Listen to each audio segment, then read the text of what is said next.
Nessuna isola nel vero è solitaria, in verità è insieme con il mare, come di questa terra, sicula e remota, modi di onde, di carezze lente e di tempeste avvolte nella quiete.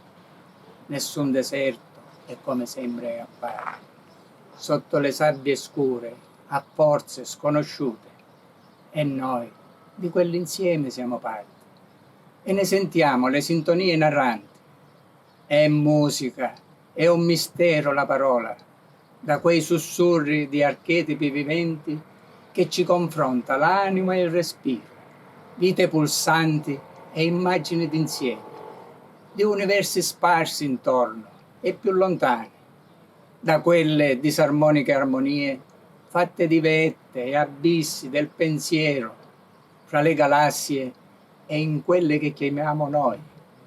Quest'isola è cullata dal suo mare, che specchia i suoi colori dentro il cielo, fra quei nascosti azzurri sconosciuti e oltre quei venti di musiche e frequenze.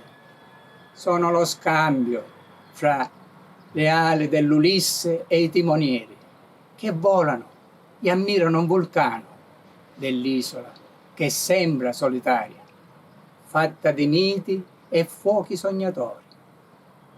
È la cercata pace di bellezze, che se li guardi e li vedi bene, sono le luminose ombre all'alba, all'orizzonte, di quel tuo ieri amato dell'infanzia. Rinascono da sempre le speranze, che fanno le domande, in quell'ognuno, simile e diverso, che d'emozione a volte lo chiamiamo amore.